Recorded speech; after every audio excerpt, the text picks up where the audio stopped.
Why are we here and what is the purpose of our existence? What happens after death? Why do we suffer? How can we find peace? And then, is it possible to change one's destiny, or is everything already written? Searching for an answer to these questions has pushed humanity to explore different paths, from traditional religions to modern science. Some people think that our life was created by a superior entity, and that, after death, an eternal destiny awaits us, happy or sad, depending on how we have lived. Others, however, believe that life is only the result of chemical processes that end sooner or later, without a real purpose, and that everything depends on how we choose to live it.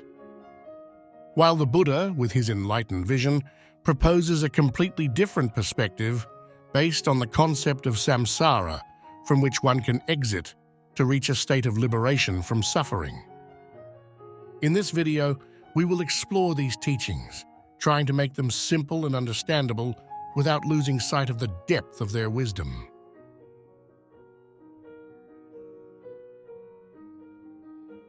According to Buddhism, life is not a single experience that begins and ends, but a continuous cycle of existences that follow one another.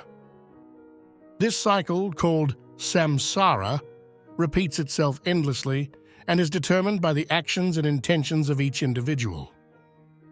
Each new birth is the result of past choices and accumulated experiences, which create a complex network of causes and effects influencing everyone's life path. The mind, with its desires, habits, and inclinations, does not disappear with death, but reorganizes itself in a new existence, carrying with it what has been developed in previous lives. This process is known as the stream of consciousness, an invisible link between one life and another, which manifests itself through natural inclinations, talents, or affinities towards certain people and situations. All this happens according to karma, the law of cause and effect that establishes the conditions of rebirth and the opportunities that will arise in the future life. In practice, every thought, word, and action contributes to shaping a person's future. Karma is not a punishment or a reward, but an impartial system that reflects the quality of the actions performed. Even the smallest actions have an impact and help build the conditions for the future. Thus, unlike other religious beliefs that envision a final judgment and a fixed destination after death, such as heaven or hell in Christianity and Islam, Buddhism teaches that fate is not pre-written. On the contrary, each individual has the power to shape his or her own path through daily choices and awareness. For this reason, Buddhism places great emphasis on the importance of living mindfully and intentionally. The ultimate goal, according to Buddhist teachings, is not simply to improve one's current life, but to completely free oneself from the cycle of rebirth and achieve Nirvana, a state of peace and absolute freedom from suffering. But more on that later. First, let's understand what it really means to be reborn and how consciousness can transfer from one body to another. To better understand this phenomenon, the Buddha used the analogy of radio waves. Just as a station transmits signals that are picked up by a receiver without the original content, such as music or voice, being physically transferred, so in the same way, the mind does not physically move from one body to another. In other words, mental content, that is, experiences, desires, habits, and inclinations, is not lost with death, but continues to exist in a new form, just as radio waves are decoded in a new device.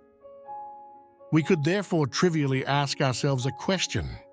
If, with rebirth, the mind continues to exist, why are the teachings of previous lives not remembered at birth?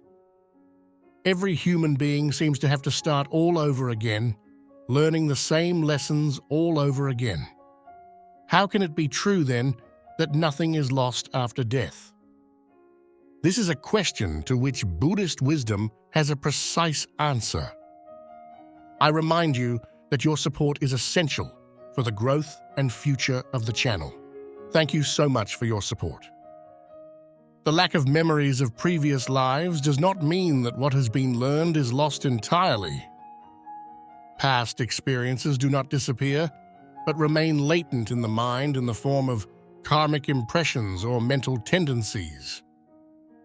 These influence the way a person thinks, acts, and perceives reality, even if he has no conscious memory of it. The analogy of radio waves and a receiver helps to understand this point better. When a new body is born, the mind must adapt to the new physical and environmental conditions, just as a radio might need to be tuned correctly to receive a clear signal. Factors such as the influence of genetics, family and cultural environment, and personal experiences play a crucial role in the ability to access past knowledge.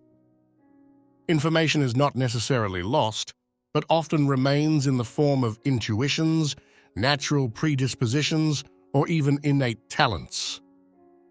Furthermore, Buddhism states that the veil of ignorance is what prevents one from consciously accessing memories of past lives.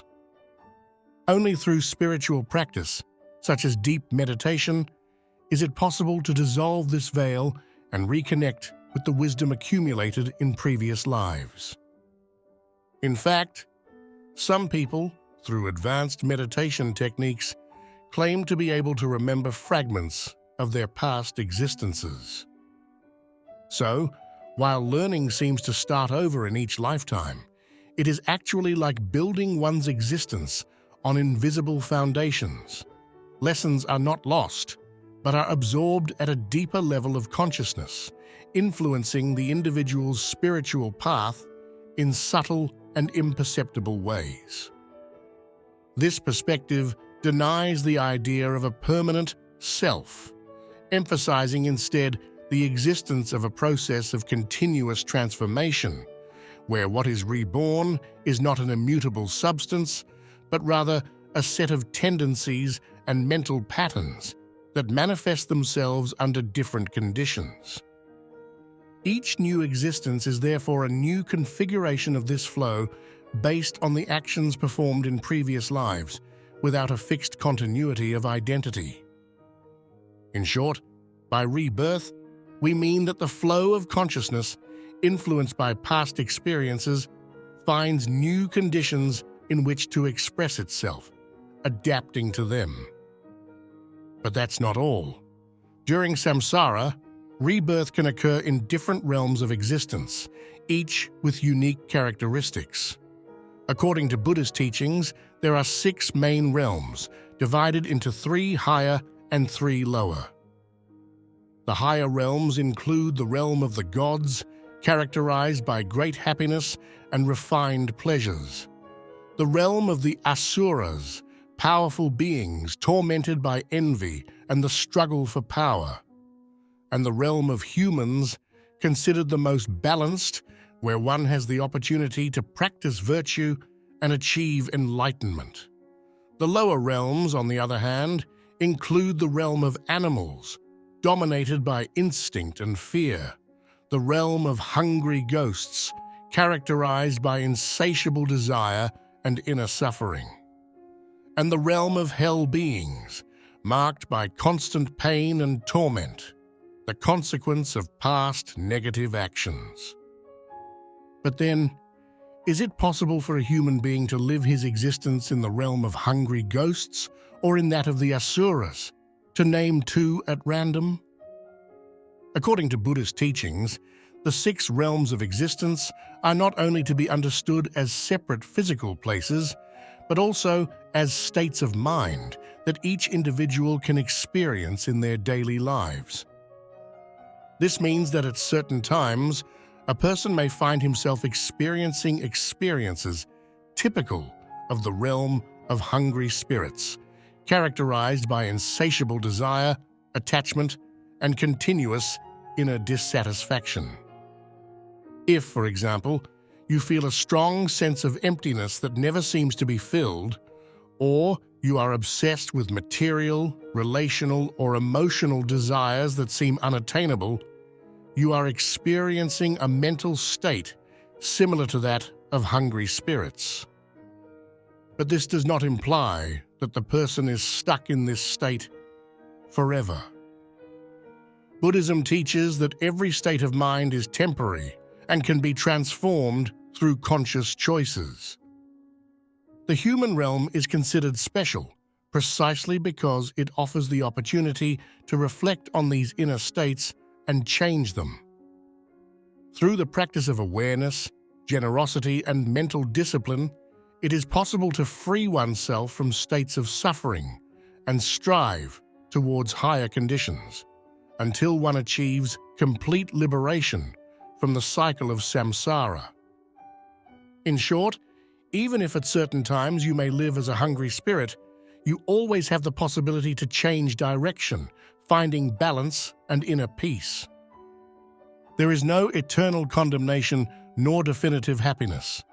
Everything is in constant change. This principle is closely linked to the concept of karma, since each rebirth is determined by past choices and inclinations developed over time. In other words, destiny is not fixed, but is continually shaped by present and future actions, always offering the possibility of improvement and liberation from the cycle of rebirth. As mentioned above, the true purpose of existence, according to Buddhism, should be to achieve nirvana, complete liberation from suffering and the cycle of samsara. The word nirvana comes from Sanskrit and means extinction and refers to the cessation of all that causes suffering. In Buddhism, suffering, called dukkha, is an inevitable part of life. Dukkha includes anything that causes dissatisfaction, discomfort, or pain, such as the constant desire for something better, fear of change, and attachment to material things and relationships. Nirvana represents liberation from this condition, leading to a state of inner peace in which the mind is free from all forms of restlessness. To achieve nirvana, the Buddha taught the Dharma, which is the set of teachings and practices that help one understand the true nature of life. By following the Dharma with commitment and awareness, it is possible to overcome ignorance and live with greater serenity and clarity. So nirvana is not a physical place, but a state of being characterized by profound peace, freedom from desires, and a complete understanding of reality. Achieving it means no longer being conditioned by negative emotions and living with a calm and bright mind. Understanding these concepts offers a new perspective on everyday life, but isn't it also a source of hope? If every action and thought affects the future, doesn't that mean we always have the opportunity to improve our karma and build better conditions for the lives to come?